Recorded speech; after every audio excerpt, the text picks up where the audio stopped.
In this video, we'll be hunting 2 boxes of pennies, as well as seeing how much progress we can make to the Penny Hunt and Fill album. Of course, we'll be looking for any wheat cents from 1958 or earlier, and we'll also be looking for any foreigns, proofs, errors or varieties, or any other cool things we can find, as well as pulling aside any copper and seeing how much we can fill the copper jar. And we do have one ender for these 2 boxes. In box number 1, it's pretty early on in roll 3. We do have a wheat cent ender, so that's a good sign. So now let's start the hunt on box number 1, and I'll bring you in if we have a first find. We're up to roll number 3, which is the wheat cent ender, so that's going to be the first find of the box, and I don't see anything else in the roll, but here's the ender, and it's going to be 1955 out of Philly. Roll 7 is going to have the first Canadian of the box, and the reason I'm bringing you in for it is because it looks like it's going to be a young head, which is 1964 and older, which is awesome, and this one's going to be 1953 first year young head.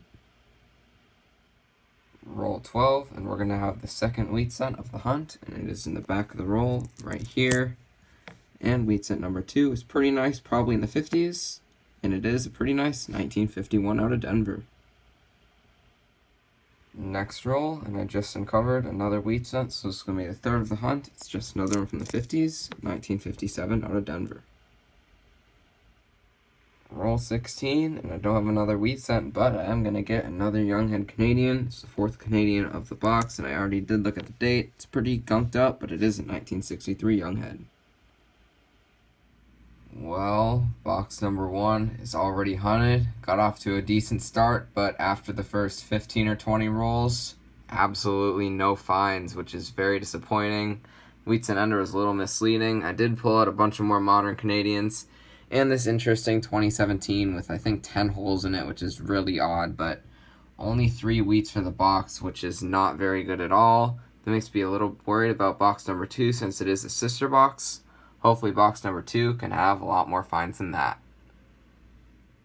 Roll 4 of box 2, and we're finally going to get the 4th wheat cent of the hunt, and it is from the 40s, 1944, out of Denver. Same roll, and roll 4 of box 2 is actually going to have 2 wheat cents, both from the 40s, and this is the 5th wheat cent of the hunt, 1946 out of Philly. Roll 7, and box number 2 is off to a good start because we already have 3 wheat cents for the box, so this is wheat cent number 6 of the hunt, and it is a 1953 out of Philly.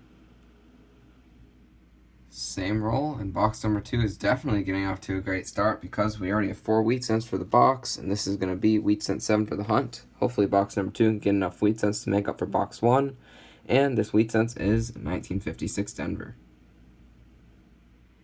Just opened roll 9, and we're going to have the first Canadian of box 2, and I'm bringing you in for it because it's going to be a young head. It's going to be a third young head of the hunt. We got 2 out of box 1, and it's going to be 1957. Just opened roll 14, and I see the edge of the 5th wheat cent of box number 2 already. It's going to be the 8th of the hunt right here, and it looks pretty worn by the edge. Hopefully it's an old one, and hopefully it's one for the album. And it is an old one. It's a 1920 out of Philly, but I'm pretty sure we already do have this one for the album. It's a pretty common year, but I'll still take a wheat cent from the 20s, and that is the oldest of the hunt by far. Just opened roll 16, and we already have twice as many wheat cents in box 2 and 16 rolls than we did in the whole of box 1 because I see the 6th wheat cent of this box right here, 9th of the hunt, only one more for double digits, and this wheat cent is another 1956 Denver. Roll 32, and the box did cool down for quite a few rolls, but I did just uncover a great find. We got one of these in the last hunt. You have a proof penny. This one's a 2000 San Francisco. It's pretty circulated, but it's in decent shape overall. And before the one I found in the last hunt, it was quite a while before I found the one before that. So proof penny, that's a great find. Same roll, and we're finally going to have another wheat cent, which is going to make number 10 for the hunt, which is awesome. And this wheat cent is 1946 out of Denver. Just opened roll 36, and I see the edge of yet another wheat cent near the back of the roll. Right here, this is the 8th wheat cent of this box. Hopefully we can get 2 more to make 10. And this wheat cent's pretty nice, probably in the 50s. And it is a last year 1958 Denver. Roll 38, and we're going to have another wheat cent. So now we only need 1 more to make double digits for box 2. This wheat cent is right here. And it's going to be another 1958 Denver. Roll 47, and we are going to make double-digit wheat cents for box 2 because I just uncovered another one right here. It is a 1948 out of Denver. Both penny boxes have been hunted, so let's go over the finds. We ended up with 13 1959s, 22 S-mints, and 38 2009s. A lot of 2009s in those boxes for sure. And then Canadians, we ended up with 16, and we did get a couple of old ones in there. We got a few young heads in 1963 in pretty rough shape, and a 1953 first year, as well as a 1957. Always great to get a few young heads. We had a few miscellaneous finds as well. Pretty decent shape, 1960D small date. That 2000S proof we found, great to be seeing proofs in my hunts lately, even though they've been circulated. I got one in this hunt and the last hunt after not getting one for a while, which is awesome. And we got this unique 2017P with 10 holes in it. I don't know if someone was practicing a drill or something, but definitely unique. We'll be keeping that. And then the wheat cents, we ended up with 13 for 2 boxes, which is definitely less than I like to see, mostly due to the first box being so slow. But we have a couple of decent ones in here. Pretty nice 1951 Denver that might upgrade the album.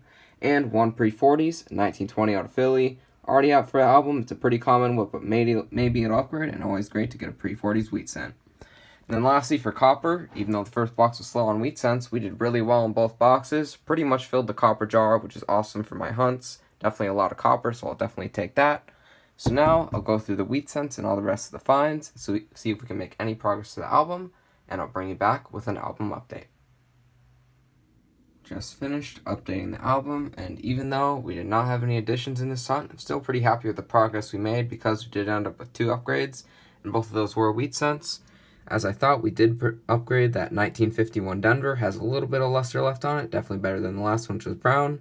And we also upgraded the 1953 Philly. The one in there before was pretty rough, it had a lot of gunk on it, so that was definitely a great upgrade to make. Now, once we upgrade that pretty nasty 1951S, this page is going to look pretty good with the wheat cents in it. Just a few left from San Francisco that we need on this page, then we'll be done with the 40s and 50s, besides the steel cents, of course.